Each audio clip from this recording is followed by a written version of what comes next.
Okay, our speaker today is Banjo Dan Lindner. During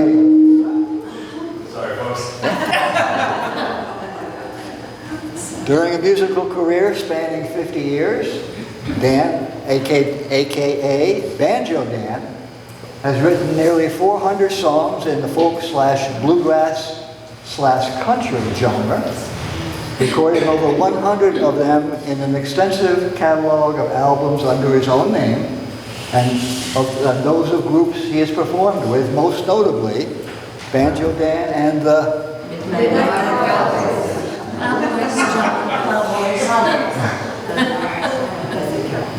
His 4-volume series of Banjo Dan Songs of Vermont features an array of Vermont themes, many inspired by legend and lore, as well as historical events, while his recently released Spirits album offers a collection of songs inspired by an array of spiritual concepts and traditions.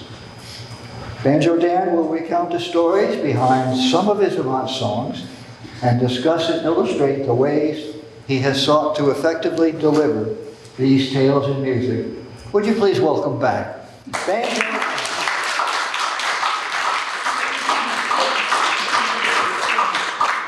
Okay, thank you, John. Now, he said a lot of stuff that I was going to say, so that'll save me a few minutes of just talking at you. Yeah, so I was here last year. We were down at the brew pub, right? And I know a bunch of you people here. Excuse me. It's morning. How am I going to sing if I can't talk? So last year I was talking about the craft of songwriting, how I put together ideas, concepts, storylines, and craft the lyrics, melodies, arrangements so that my songs can be performed or recorded. And I sang a few of the Spirit songs, and as John mentioned, I was going to show you I was going to have the albums up here, but I forgot.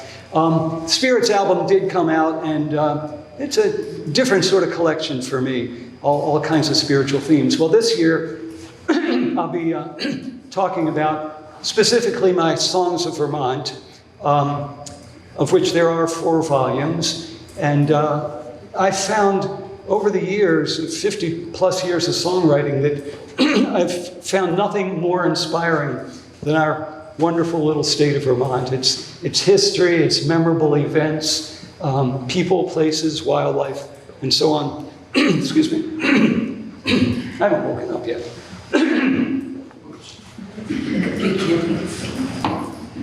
It's apple juice, by the way.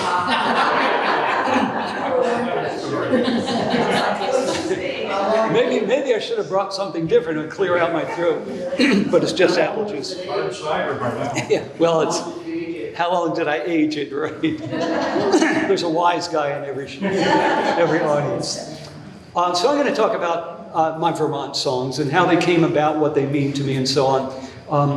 The 4 volumes, I'll go chronologically. The first volume is called I'll Take the Hills. Came out in 1987. Of course, it includes many of my early Vermont songs. There's a song on there called the St. Albans Raid. I don't have to tell you the story. You know it better than I do. But when I first came to Vermont, which I think was 1969, I was living out there in Franklin. I was working in St. Albans, and just happened to go in my bank one day, and they were giving away this booklet. I've got a couple copies of it back there, the St. Albans Raid. Did any of you see that booklet back in many years ago? So I took it home. I was a flatlander. I never heard of such things. Civil War action here in the northwest corner of Vermont, a few miles from the Canadian border, so I was blown away. And naturally, I felt moved to write a song, which I eventually did. This is the thing about writing, especially historical songs. That booklet has about 20 pages. I've written other songs based on entire books, sometimes magazine articles, newspaper articles. There's just so much information. So my challenge as a songwriter is to cook that up, find the core, the really essential elements of the story, the historical event, whatever it might be, cook it down to a song which is going to go 3 or 4 minutes at the most. But it's a challenge that I embrace. I really love doing that, and the story songs have been probably my specialty. Please excuse me. Okay, so the St. Albans Raid, an amazing event, just full of action, and so my song is full of action, and it goes real fast. I'm not going to sing that one today. I am going to sing some of my songs, but not that one. It really needs a full band and the fiddle and the banjo and everything else, because it's just full of energy. I would like to sing. I'm going to be singing interspersed with discussion of them. I'll be singing some of my songs. The title song from that first album is called "I'll Take the Hills." After living in Franklin County for a while, I was able to purchase a country property down in Marshfield, along with my old friend Al Davis, who went to school with me, went to college with me, and is himself a musician and a very wonderful songwriter. So Al and I bought this property. We put up a couple little hippie houses. That's what we were doing in those days. Cut all our own firewood, and we're raising as much to eat as we could, big gardens, chickens and pigs. And hadn't been there too long when this young lady here, the former Judy Clark from Congress Street, moved down, brought sap buckets with her, so then we were making syrup too. And we got married, and the rest is history. But in any case, we really loved living that style in the country and in a very beautiful place. So I wrote a song to try to capture that, and it's called "I'll Take the Hills." When I recorded it, I had my friend Al do the singing, because he just has a really wonderful, resonant, just a fine voice, and he was the right guy. Over the years, I've tried to do that. I've tried to find the right singer for my songs. I never considered myself a great singer, but my voice works well on some of my songs, but not all of them. So I had Al sing that one. I'm going to do the best I can for you with this song. I am not, never have been, never will be a solo performer, so these OLLI programs are about as close as I ever come to just me and an instrument trying to sing a song. In my recordings, I've always had a band or several other instruments, harmony vocals, which I really love to have. But today, you're going to have to put up with me if I can sing at all. This is called "I'll Take the Hills."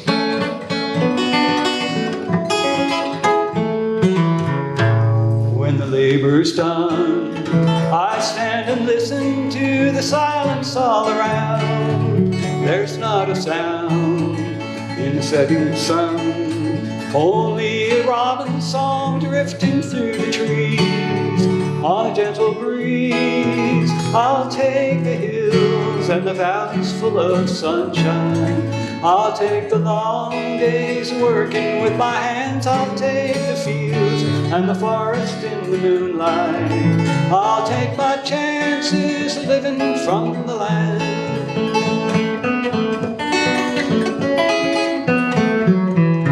There's an ebb and flow and a rhythm to the seasons of the year. My choice is clear, for I've come to know when you work within the natural scheme of things, what joy it brings. I'll take the hills and the valleys full of sunshine. I'll take the long days working with my hands. I'll take the fields and the forest in the moonlight. I'll take my chances living from the land.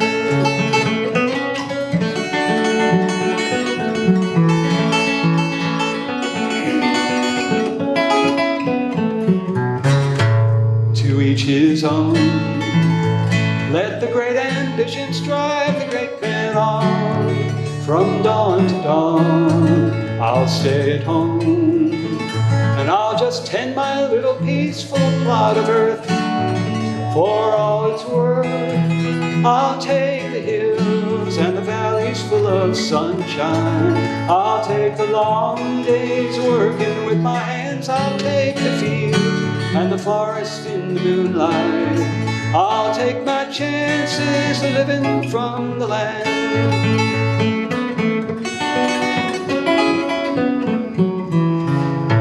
I'll take the hills.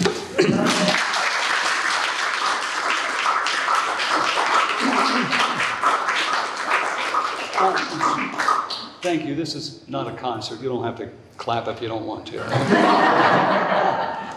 And I'm just singing that song. I'm looking at it, these beautiful hills and the fall foliage. It's, that's what it's about. I want to sing you another song from this first album, I'll Take the Hills.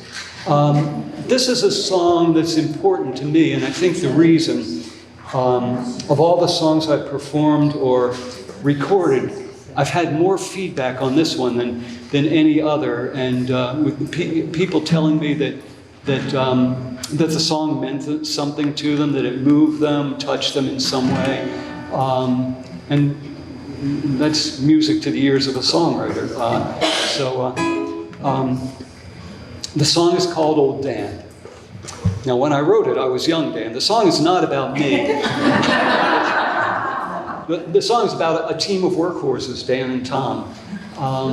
And it's a story song. I made up the story, but a lot of people have said, you didn't make that up. That's real. That is so real. In the song, the story is told from two different perspectives. So when I recorded it, I actually used two different singers. Again, what you get today is just me, but I think you'll get the idea. This is called Old Dan.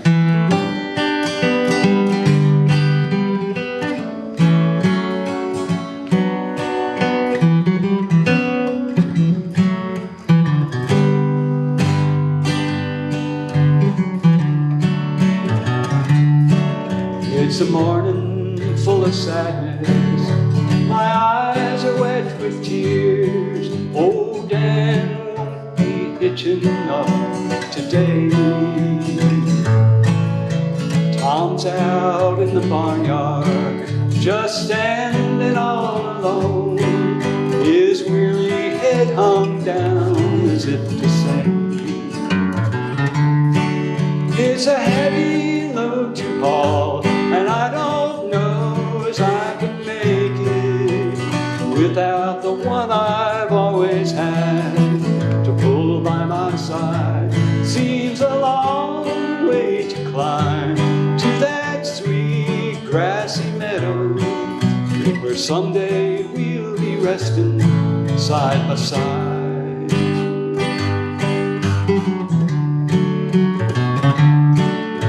Day after day for 20 years we hitched up side by side and never saw the load we couldn't haul. And if I ever faltered, well, Dan just pulled the harder. He never seemed to mind the work at all. In the springtime we'd be plowing, summer mowing hay, then fall was time to fetch the harvest in.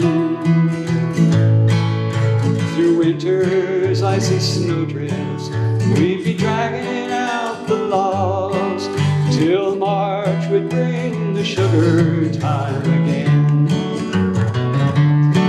And at county fair time, how our golden coats would shine, our harness medals sparkled in the sun. When the pulling contest came, we put them all to shame. We beat the other teams by half a ton.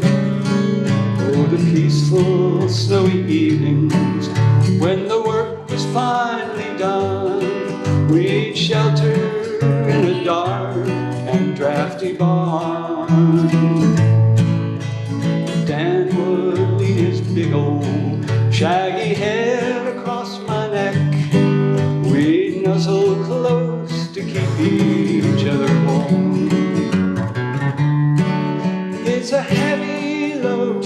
all, and I don't know as I can make it without the one I've always had to pull by my side. Seems a long way to climb to that sweet grassy meadow where someday we'll be resting side by side.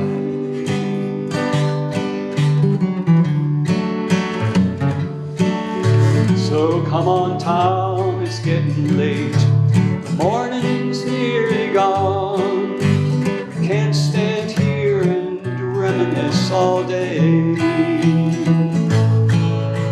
The time has come to hitch up for the hardest job of all, to take old Dan up to his resting place.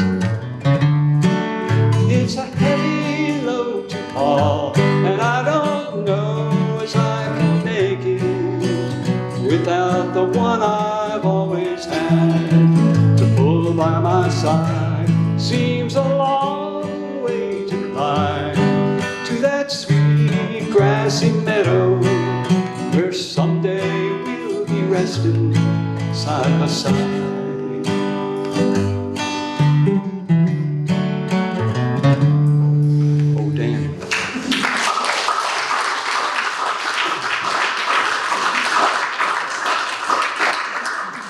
Maybe you can see why people feel connected to that song. It's been something I've been pretty pleased with. I want to mention two other songs on the initial album, I'll Take the Hills. One of them is called Song for Margaret. Jay and I were walking in the Green Mountains. Don't be weeping. 47 years and I still can't listen to music. We were walking in the Green Mountain Cemetery in Montpelier many, many years ago. Up on a hillside, it's sort of in the back part of the cemetery, we came across this exquisite, unbelievably beautiful granite sculpture of a little girl. And she's leaning on a fence. And on the fence rail, it has her name, Margaret. The nearby family stones are Pitkin. So this is Margaret Pitkin. Margaret Caroline Pitkin. Margaret Caroline Pitkin, yes. I'm sorry. Margaret died at age 7, spinal meningitis, we think. She was beautiful, popular, talented, just a dear little girl. The whole community mourned, and her parents hired a granite artist to create this wonderful sculpture.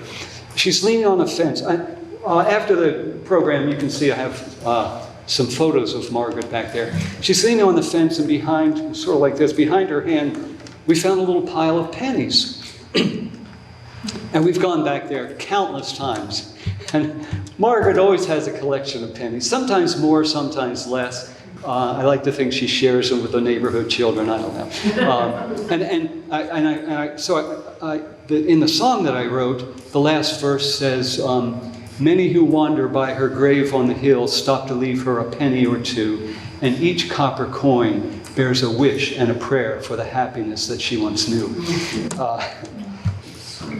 The amazing thing about this is that I think not too long after we discovered little Margaret, our daughter, who was a little girl herself, and she didn't have any money, but she wanted to give her mom a Christmas present. And in some little shop somewhere, she got a little black and white photograph of a little girl. You know what's coming, right? Jay turns the photo over. Margaret Caroline Pitkin, 1892 to 1899. So not only was it the same little girl, but it's very clear the sculptor worked from that very photograph, which you can see back there. Margaret looks just the same. She has a dress with a little frilly collar and some kind of a medallion pinned to it. So anyhow, we love her.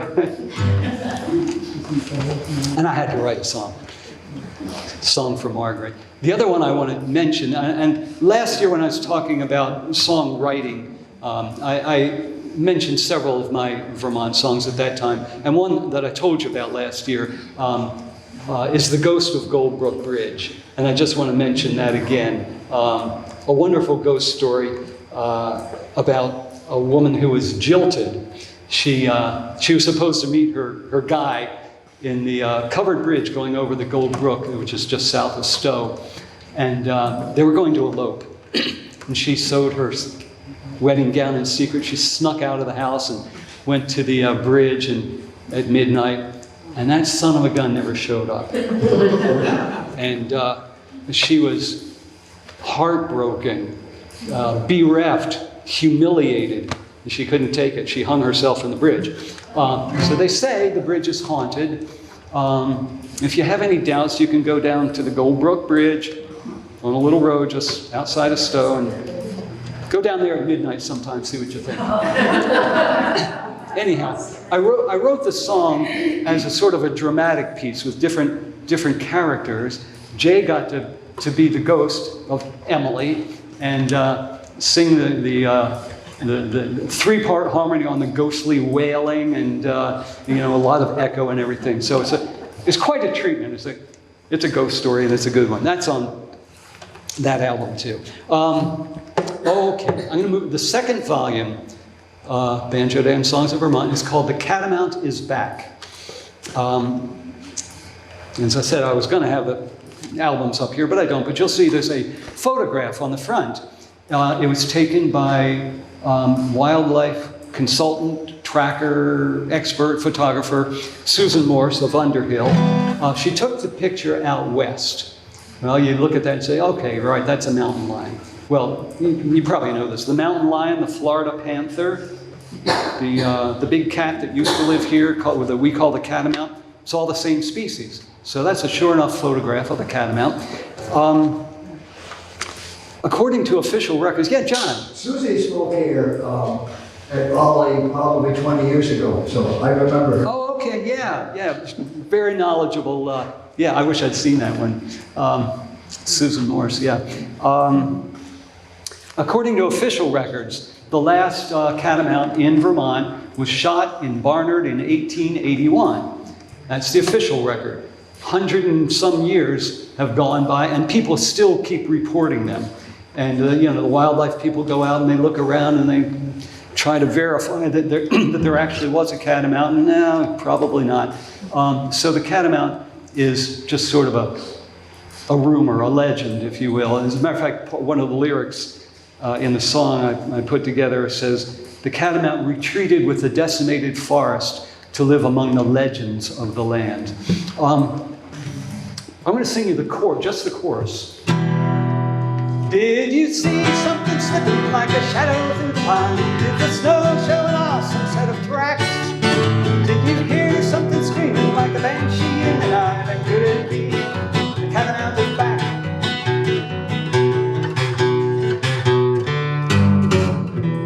That's just the chorus, and we did that with three-part harmony. And I have a melody worked out for the song, but I decided, in this case, it'd be more effective to have the verses spoken, narrated, against a musical background. So that's what we did.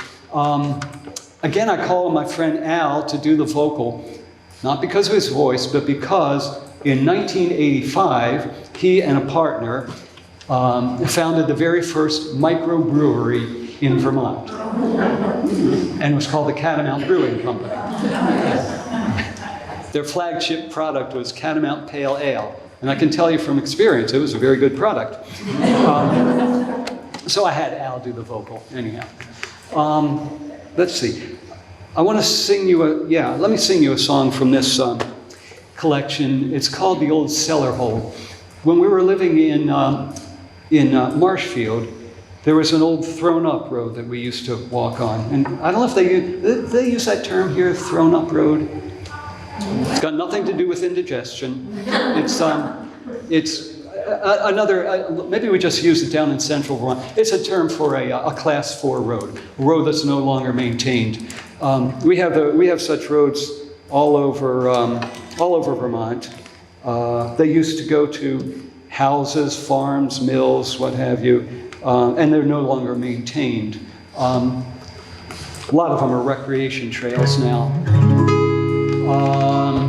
Anyhow, so we used to walk on this road, and we came across an old cellar hole up in there, and it's very poignant.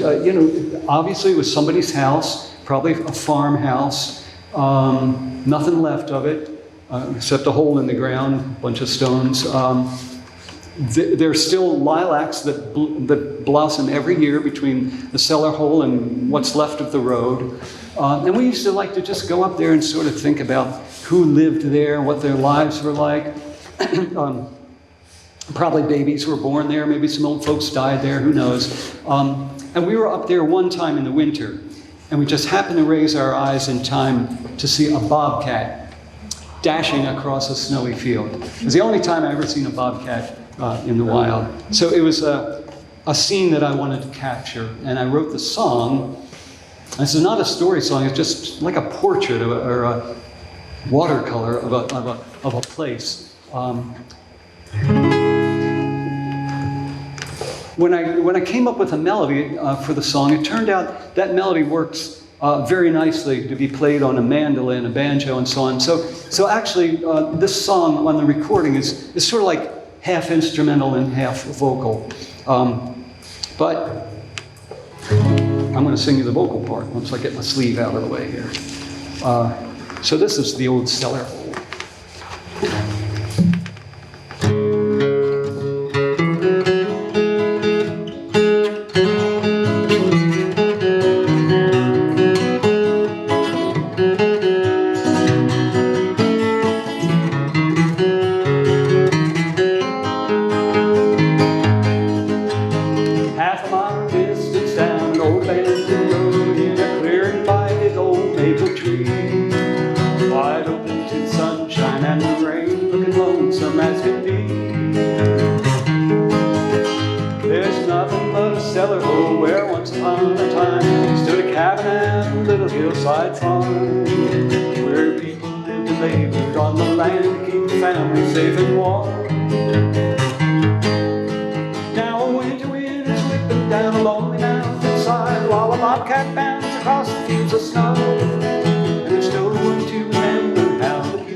Rusted chunks of metal and a few old weathered doors in a pit lined with crumbling pots of stone. The burdocks and the brambles and the garter snakes claimed it for their own.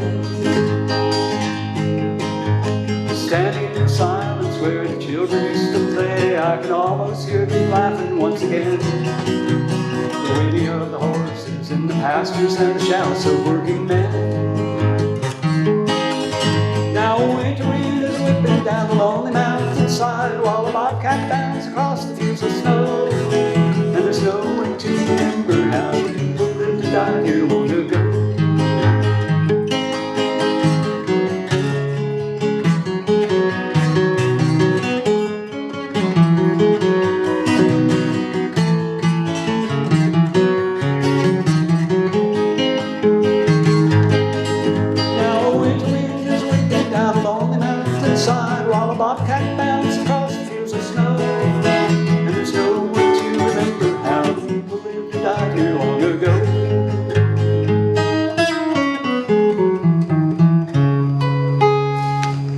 Cellar hole.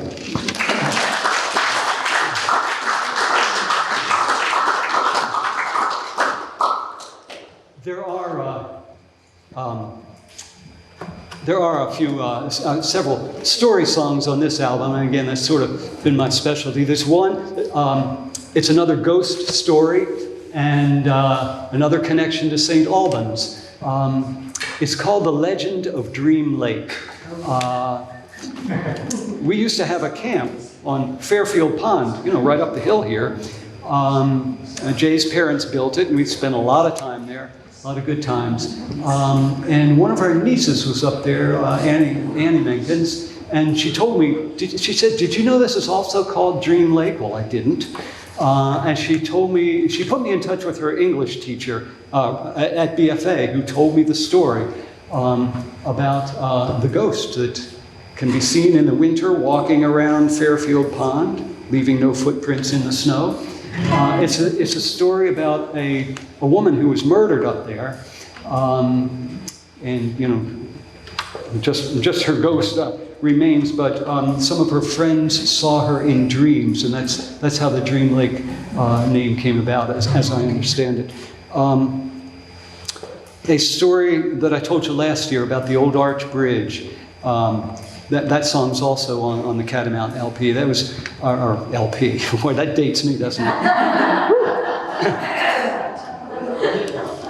For those of you who weren't here, just briefly, it's a story, another true Vermont story about this beautiful bridge that crossed the Connecticut River down by Bellows Falls. And it was built, it was completed in 1905, and the highway department decided, well, it might not be safe anymore. We better knock it down and put a new bridge there, a modern concrete bridge. And so they made a big deal how they were going to blow it up with dynamite. And people came from far and near, and they touched off the dynamite. The bridge just sort of shrugged it off. And, you know, it was still standing. They tried again and again to blow it up, and they couldn't do it. And so the demolition experts sort of snuck back the next morning with egg on their face, I'm sure, and had to take torches and cut it down piecemeal. I told you that last year. If it ain't broke, don't fix it, right? My favorite song, story song, I think, on the Catamount album is The Loon's Necklace. This is an American, Native American folk tale about a little boy. He's sitting on a rock. He's blind.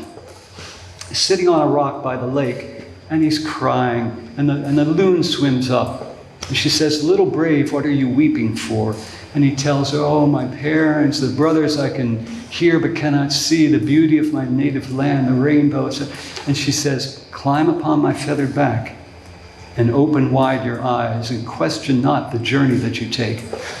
He climbs on her back, down again and down again through waters cold as starlight that bathed his eyes and left them clear and clean, till he stood upon that boulder with his eyes as bright as moonlight, gazing out upon a world he'd never seen. The little boy and his mother gather shells along the shore, and they weave them into this beautiful chain, and they call the loon to shore, and they put it around her neck, and they magically become the feathers which form the loon's necklace.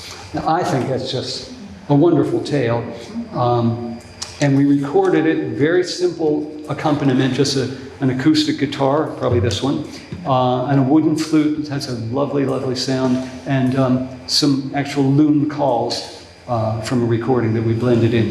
But the best thing about it is the vocal. Jay sang the vocal on this, and I have to say it's probably the best vocal performance of any of my songs. So, yeah, she's quite a singer. The Loon's Necklace. Okay, third volume is called Mystery and Memories. That phrase is from one of my songs called The Witch of Lake Champlain. In the 1990s, I was the executive director for the Vermont Youth Orchestra. And one of my responsibilities was publications, and this is before everything went out electronically, email and Facebook, and I don't even know what they use anymore. But at that time, we were talking about words printed on paper. Imagine that. So I was in my favorite print shop one day, and the proprietor there knew that I was writing Vermont songs. They said, "Dan, do you know about the Witch of Lake Champlain?" The old antennas went up, and sniffed a song coming along. I said, "Oh, tell me about it." And he gave me a folder. It's full of reprints from old magazines and news clippings and so on, and told this story, which was about the Phoenix. It was one of the very first steamships on Lake Champlain. The Phoenix was making a midnight crossing from New York to Vermont, and caught fire, burned down to the water line, sank. A lot of people died in that incident. So, the question is, well, how could this happen? There were a few different theories. Some people figured, well, the boiler had a crack or it was defective in some way, and that's how the fire got started. Many people were pretty sure it was sabotage. The commerce and travel on the lake had been dominated and controlled for a couple centuries already by the sailing ships. And all of a sudden, here comes this new technology. They call the steamships, they call them fire-breathing monsters. And the people in the sailing industry were very resentful and very threatened. So some people decided, well, a sailor or somebody got on there and started that fire. When they went to evacuate, try to get people off the boat, off the ship, the Phoenix, one of the lifeboats was missing. So, maybe it was the getaway car, who knows. Anyhow, there was a third theory, that the Phoenix was cursed by the witch of Lake Champlain. So I took that and ran with it and wrote a song. So I had been working for the youth orchestra, so I had this idea, what if we blended a little classical music into this song? And I asked the conductor, can you write a score for a string quartet?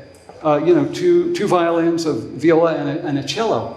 So he did. And this is a memorable recording session, because here we are, I'm in this recording studio. I'm playing the banjo. My brother's playing the mandolin. We have a guitar. We have a big bass fiddle. Sort of a bluegrass type of thing. And here's this guy conducting a string quartet. And it worked. Okay, The Witch of Lake Champlain. Let's see, what else was I going to tell you about this song? Oh, yes, right.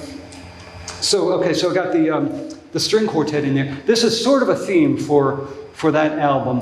The Vermont Arts Council at the time was taking grant applications for artists of all kinds, dancers, musicians, writers, actors, for artists who would like to expand their artistic horizons. So I wrote a grant application. With the idea of bringing other musical elements, and basically I said, you give me money and I'll expand. So they did, and I did. I didn't do this on all the songs by any means, but on several songs I brought in other elements. I had an unaccompanied vocal quartet on one of the songs, Black Cemetery, soprano, alto, tenor, bass. I'd never done that before. I wasn't playing the guitar, banjo, or anything. There's the wonderful storyteller Willem Lang telling one of his stories to lyrics that I came up with.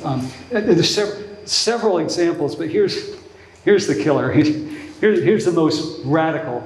I wrote a song called the Trackless Train. This is about the Underground Railroad in Vermont, one branch of which ran up along the western side of the state, right through St. Albans, Swanton, up into Canada. I had, in the late 80s, early 1990s, Jay and I had a remarkable experience of traveling in the Soviet Union, and then when that broke up, in Russia, with a cultural exchange group. At that time, we thought, gee, this would be a good idea, just a people-to-people thing, and let's see if we can do just a little bit for world peace. Well, that was then. We're not too happy with what Russia is up to now, so it would never happen in this area. But it was a great experience, and we were very interested in the Russian musical styles. We learned a lot of wonderful folk tunes that we still sing from time to time. One of the things that I learned about was a vocal style where two women will form a lifelong partnership to sing together. And they have a very distinctive type of harmonizing. It's just very unlike Western music. And I wanted to use that style of vocal somewhere. Don't ask me what Russian folk singing has to do with the track, with the Underground Railroad, but I don't know. I did it anyhow, and we were able to track down a husband-wife team of professional Russian musicians in Providence, Rhode Island, and we went down there and recorded them for the instrumental accompaniment. The man played the bayan, a type of Russian accordion, and his wife played the domra, a stringed instrument. So that was the accompaniment for the trackless train. All right, I'm going to sing you a song. When I was here last year, I remember, this song is called The Phantom. And I remember speaking about, I probably told you the story to some degree, but I was talking about writing lyrics and how I try to find words that carry some weight, that have some impact for the rhyming words in the lyrics and, actually throughout the song, so that I'm not just singing a bunch of stuff you've already heard before. I try to do that. I think I succeed in some cases. Anyhow, this is The Phantom. Every word of this is true. It's true for my story. Jay, would you do me a favor? Yes. Back there's, oh no, never mind, I've got it here. No, that's okay. Okay, The Phantom. Oh, the Phantom comes at night and he comes without a light, leaving all the local constables perplexed. If you live in Chester town, then you better hunker down, 'cause you never know where you'll be striking next. In a peaceful little village in Vermont, just the kind of place you'd like to raise your kids. When those burglaries began, not a woman, not a man could believe such things could happen, but they did. Every woman,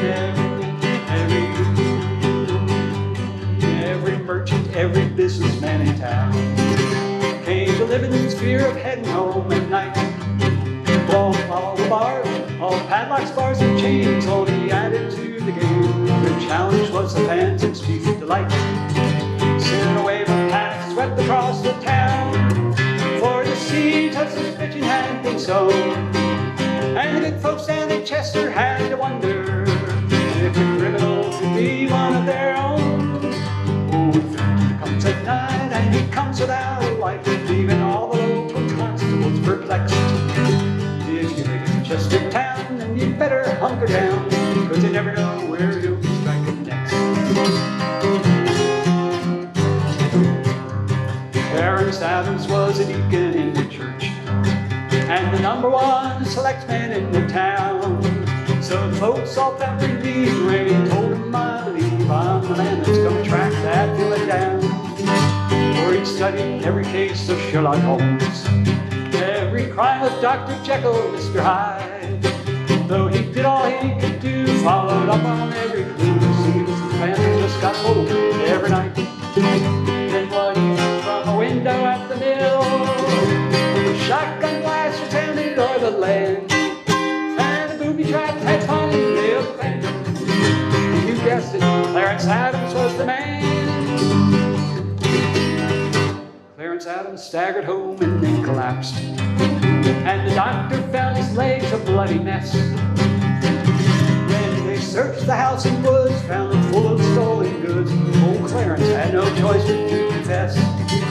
So the Phantom burglar mystery had been solved, but the people found it hard to understand how a leader in the town, most respected man around, turned out to be the state's most wanted man. You might think he'd be remorseful or contrite, but the jury heard his voice swell up with pride. Just like my all-time hero, Dr. Jekyll, I've never exposed my good and evil side. Oh, the Phantom comes at night and he comes without a light, leaving all the local constables perplexed. If you live in Chester town, then you better hunker down, 'cause you never know where he'll be striking next.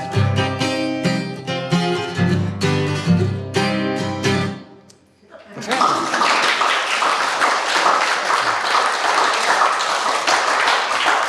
Yeah, every word of that is true. Now there's a sequel. Clarence Adams went to the Vermont State Prison in Windsor to serve his sentence. Apparently he was a model prisoner. You know, he's an educated, cultured man, I guess. He was always polite, never gave anybody any trouble. In fact, he donated a large collection of his own books to start a prison library, which was one of the first in the country. So aside from his little habit of breaking into places and stealing stuff, I guess, pretty good guy. While he was there was an epidemic of pneumonia that went through the prison. It was a vicious strain of pneumonia. People were dying right and left. Prisoners, and I think maybe some of the guards. You know, it sort of puts you in the mind of the pandemic that we've been dealing with, and especially in the early phases, places like prisons, hospitals, where people are concentrated together, were very much affected. Well, one morning, Clarence Adams was found in his cell, totally unresponsive, didn't seem to be breathing. They put him on a stretcher, they took him to the infirmary. There was one doctor who was out of his mind, exhausted, he was working 20-hour days. People were dying right and left, he had to get him out. He took one quick look at Clarence Adams and said, "Another dead one, get him out of here." They put him in a box, they took him to the undertaker, right into the ground. End of story. But it's not. A couple months later, Clarence Adams was seen alive and well in Montreal. Multiple reports. So how do you figure? Well, Clarence Adams was a very well-read man. Remember, he read all the Sherlock Holmes stories, but he studied a lot of scientific subjects as well, and he was very, very much interested in mesmerism, an early term for hypnotism. So the theory or speculation is he was able to put himself into a hypnotic trance, pass himself off as dead, and escape prison in a pine box. So, could be. The undertaker was a man of very questionable financial habits. He was always in trouble, always in debt. After that box went in the ground, the undertaker paid off all his debts, and he was doing pretty well. Clarence Adams was a bachelor, had no relatives in Vermont. He had a couple distant relatives somewhere out of state. Those people were contacted, permission was requested to dig up the coffin and see who, if anybody, was in there. Permission denied.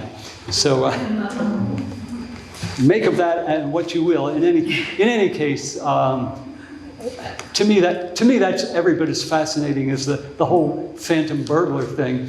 I had to write a song, right? Well, like the Phantom Part 2. But by the time I came into this additional information, Mystery and Memories was just about finished. We were just about to go to manufacturing, have the discs made. I didn't have the time or the energy or, frankly, the money to go write another song, round up musicians, rehearse, buy some more studio time. So just didn't do it. But I wish I'd been on the album as a Phantom Part 2. Years later, I never forgot the story. So years later, I actually did write the song. I wrote it up in one of my notebooks, put it in a lockbox in my office with the rest of my so-called life's work, and there it sits. I just thought it would be a lot of fun to break it out and bring it to St. Albans.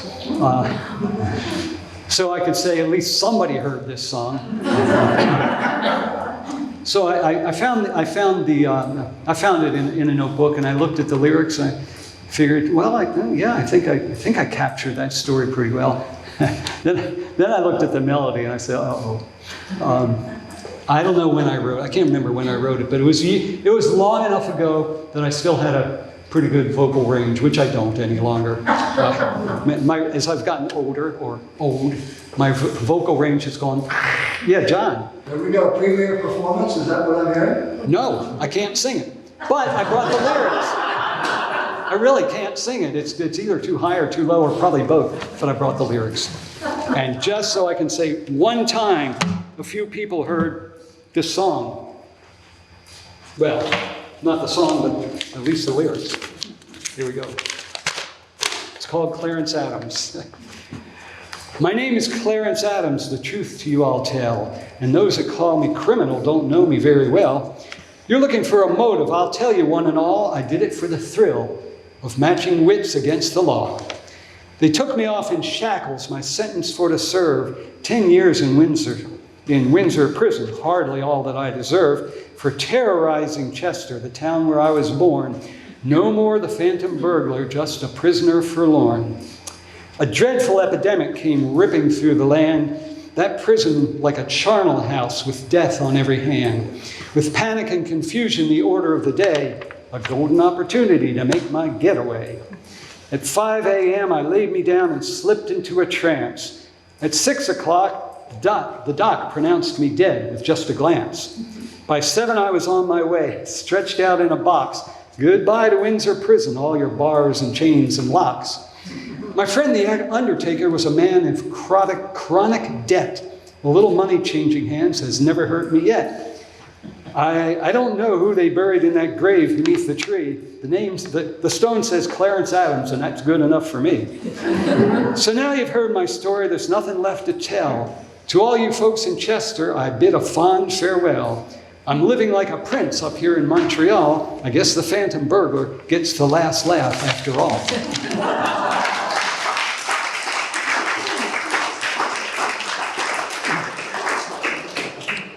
Thank you. How are we doing for time? We're getting there. I'm going to run a little over time, and if people need to get somewhere at noon, that's fine. Yeah. Yes, Jay. Are you going to do it? Yes, I think Okay. so. Momentarily. I'm inspired because you've made some mistakes. We'll get to you in a moment. Lest you think that all this guy writes about is burglars and tombstones, and I didn't even tell you about the unsolved murder song, but and dead horses and stuff. Rest assured, I try to write some other stuff. I write a few songs that are humorous and some that are just fun. This one's called the Pontiac Yodel. I'm just going to sing you a lighthearted song called the Pontiac Yodel. If you just heard it outside of the context of me talking about Vermont songs, you'd say, okay, so he wrote a cowboy song, big deal. But this is a Vermont song because I say it is, right? It's my album. This particular Pontiac, a 9-passenger American station wagon, we used it with my band to travel. It had Vermont license plates. And I traveled around Vermont, so it's a Vermont song. This old station wagon, one of a series that we had with the band, it was rusty. It had springs sticking up through the upholstery in places. Every time we picked up my guitar player, he'd say, "My God, this thing smells like a kennel," or it smells like a stable, which it did. But it was good transportation. So I wrote a song.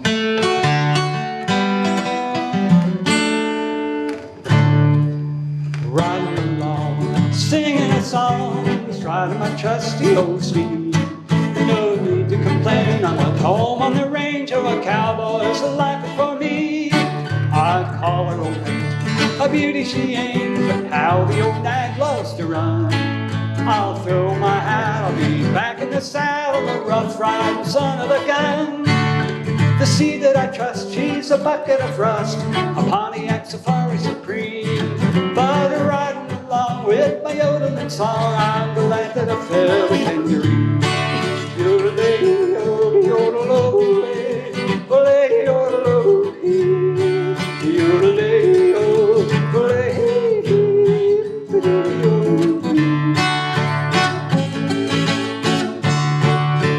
Should have been born on a sparkling morning out where the prairie dogs play, where you live at your ease and it's time to do as the skies ain't cloudy all day. I'm stuck in the east with this rusty old beast, at least she smells horsey inside. So I feel right at home whenever I'm lonely. I jump in my pony and ride. I got me no home where the buffalo roam. I'm far from the prairies and plains, but I'm a cow-punching king whenever I sing that old Pontiac yodel again.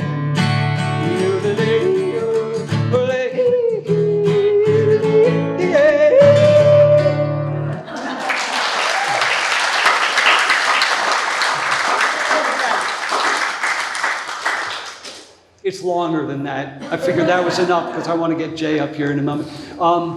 And I forgot to mention that, I was talking earlier about blending other styles of music into my own, and I'm a big fan of Dixieland music, traditional New Orleans style Dixieland jazz. It's just great. So that song, I brought in some Dixieland.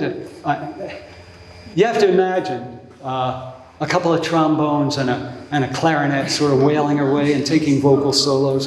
That was a lot of fun. Okay, going to move real quickly to the final volume, which is called The Sleeping Sentinel.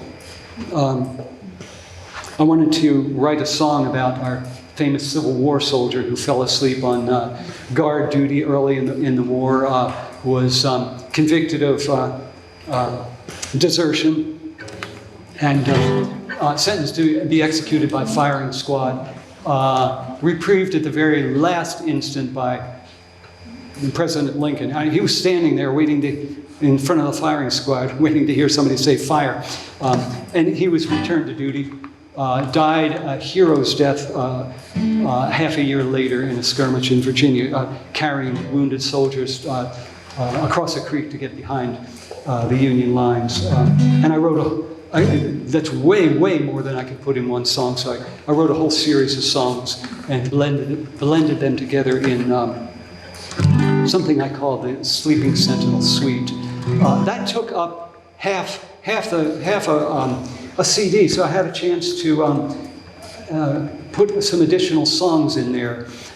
Jay, you want to do this one before I do the Romaine 10 years? You want to do I'll put anything to any of the box. Okay. All right. Well, while I have the guitar, I'll sing one more song for you. It's called Romaine Tenney. This is about the man down in Weathersfield. He was an old farmer, lived on the property his parents had farmed, his grandparents. No electricity, milked his cows by hand, or did all the work on the farm by horses. And when the interstate was being built, I-91, it was going to go right through his farm. It was going to go right through his house. So they came by with the eviction notice and, offered him a few dollars.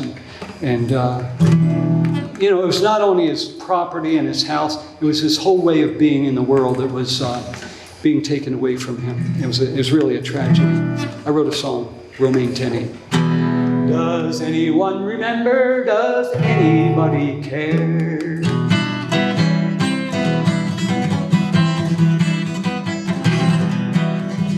I used to have a neighbor, Romaine Tenney was his name.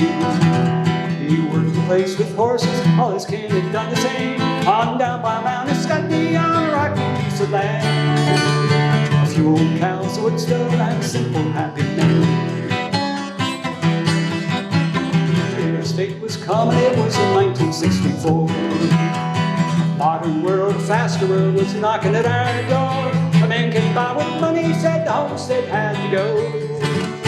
Documents said vacate, but old Tenney said no. This property's my birthright, and it's here I'll take my stand. Take your money, take your papers, boy, and get off of my land. Oh, we know we go highway as long as I'm alive, and I aim to stay right here until I die.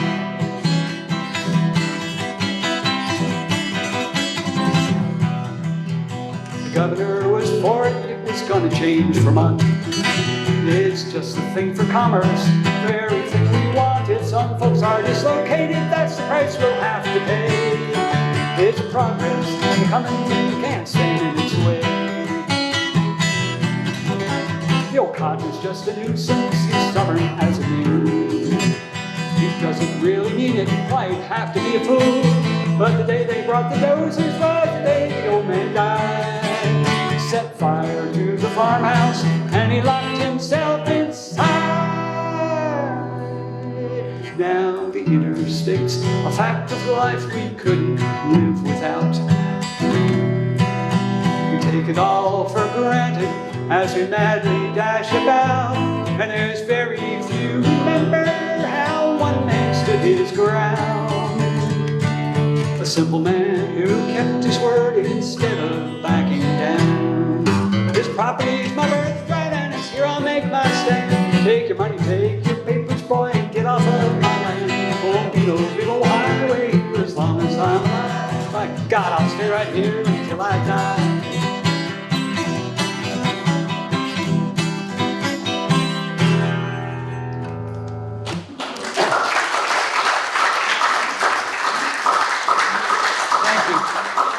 That story is entirely true. My brother and I perform that when we work as a duo, the Sky Blue Boys, and we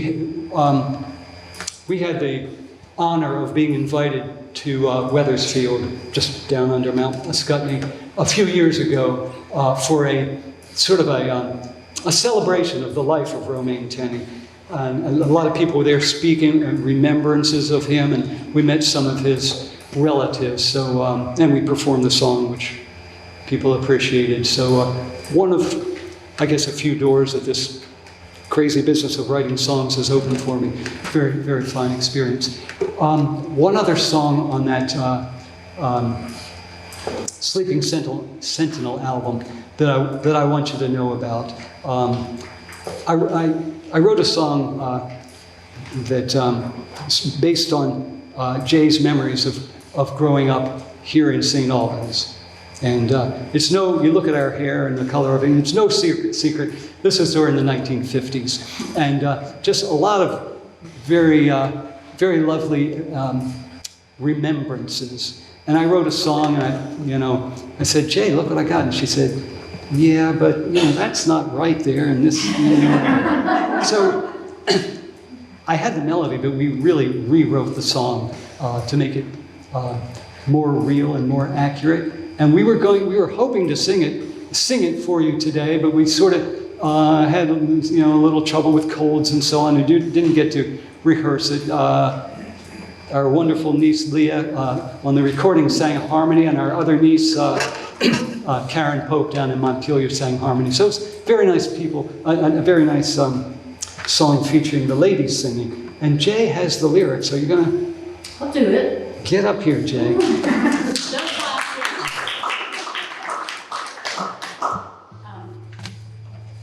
My name is Jay Lindner, but I grew up here, went sliding on the hill a lot. And then my name was Judy Clark. But I didn't like the name Judy, so when I went off to school, people started calling each other by their first initials. So there's M, and there's G, and there's D, and there's another D. Anyway, so I was called Jay, and I thought, I like this name. Then I married him, and I thought, I really like his last name. So that's my new name. It's not new anymore. It's very old. But anyhow, no, Dan didn't do a good job on this song. It's called St. Albans Memories, and it's a wonderful song, and I don't know if I thought I'd just speak the lyrics, because Gail says no. Sing it. I'm going to change keys. I'm going to get lost. We don't mind. Let me paint you a picture of a long time ago. You might call it simple, you might call it slow, though the colors have faded, they've not lost their glow. What a wonderful time to be young. I could cry too. In a small railroad town up in northern Vermont, a plain little house, what more could you want? There were hills to be climbed, there were forests to hunt. There were more cows than people back then. Well, it goes without saying, we all walked to school. Raincoats and galoshes, no need to be cool. Even walked home for lunch. No, it didn't seem cruel. We never expected a ride. And I had an old horse. I could stand on her back. her soft velvet nose, the sweet smell of the tack. I'd lay down in her stall, do my spelling and math, just snuggled up close to her side.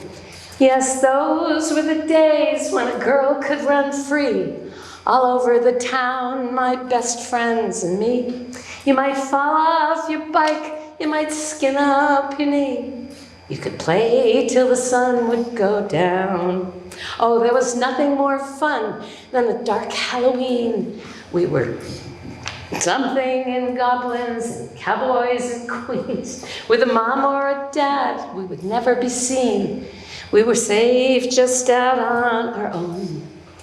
In the deep days of winter, the schools would all close. The streets and highways were buried in snow. On our flexible flyers, our cheeks all aglow, while the snowman just laughed at our fun.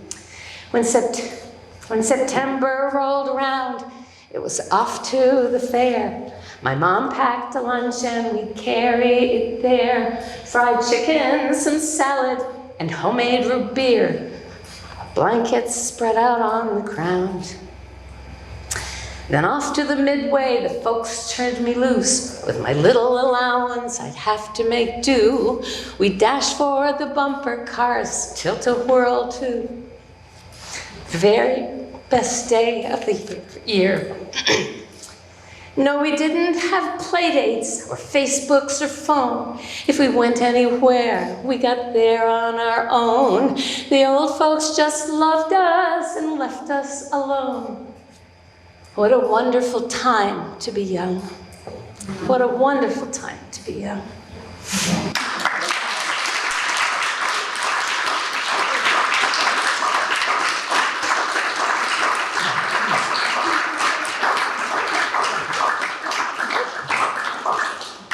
Nice job, Jay. That's it. All the CDs that I was talking about are back there. $15. Take some music home with you if you want. I'm not going to be there. You can just toss your money in the can, make your own change. We've certainly gone over time, so I'm not going to do a formal question and answer. I'll be around, and I just want to thank you all for coming. Thank John. Thank the OLLI people, and that's it.